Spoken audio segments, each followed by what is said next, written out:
प्रिय विद्यार्थियों, मैं डॉक्टर राजकुमार चतुर्वेदी आज एमए फाइनल की क्लास में सीमाओं से संबंधित जो वर्गीकरण है उसका ये दूसरा वीडियो आप लोगों के सम्मुख प्रस्तुत कर रहा हूँ।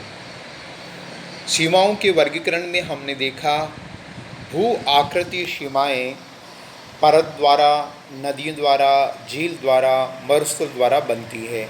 इनके उदाहरण भी हम लोगों ने पहले वाले वीडियो में देखे थे। दूसरी जो क्लासिफिकेशन है वो है ज्यामितीय सीमा। ज्यामितीय का मतलब है अक्षांशीय और देशांतरीय रेखाओं के माध्यम से बनी सीमाएं। अक्षांशीय सीमाएं सामान्यतया अफ्रीका महाद्वीप में, उत्तरी अमेरिका महाद्वीप में और दक्षिणी अमेरिका महाद्वीप में दिखाई देती है। अक्षांशीय सीमाएं यूएसए और कनाडा के बीच में 2100 किलोमीटर की सीमा 49 डिग्री नॉर्थ अक्षांश से निश्चित होती है। ऐसे ही उत्तरी और दक्षिणी कोरिया 38 डिग्री अक्षांश द्वारा विभाजित होता है। मिस्र और सूडान के बीच में 22 डिग्री उत्तरी अक्षांश के माध्यम से और सीमा निश्चित होती है। उत्तरी वियतनाम और दक्षिणी वियतनाम की सीमा 17 डिग्री उत्तरी अक्षांश के माध्यम से निश्चित होती है।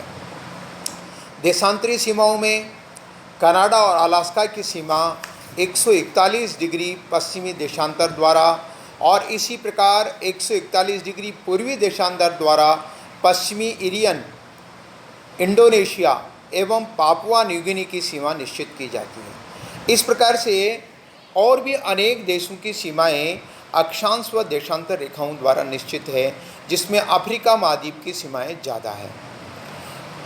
सांस्कृतिक सीमाएं भाषा और धर्म, मानव जाति के आधार पर विश्व के अनेक देशों में इस प्रकार की बाउंड्री बनी है। सामान्यतः वहाँ इस प्रकार की बाउंड्री बनती है जहाँ पर धर्म के विशेष के लोग और अपने देश में ही अपने separate election, separate electoral areas और इसकी मांग करते हुए अलग देश की मांग करते हैं। इनमें जैसे भारत और पाकिस्तान की सीमा भाषा और धर्म दोनों के आधार पर बन गई और मुस्लिम धर्म के लोगों ने और पाकिस्तान की मांग करी और वहाँ पाकिस्तान बना दिया।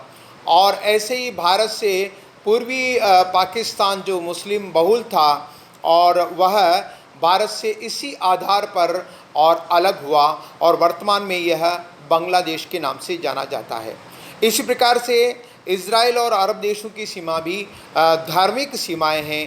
तो विश्व में अनेक ऐसे उदाहरण मिल जाएंगे जहां भाषा और धर्म के आधार पर सीमाएं बनी हुई हैं। भारत में भी जो राज्यों का विस्तार और राज्यों की सीमाएं बनी हैं वह भाषाई सीमाएं हैं, ऐसा हमें और उदाहरण में मिलता है। नमस्कार विद्यार्थियों, आज इतना ही। आगे कल हम लोग अन्य जो विषय है उस बारे में हम लोग चर्चा करेंगे।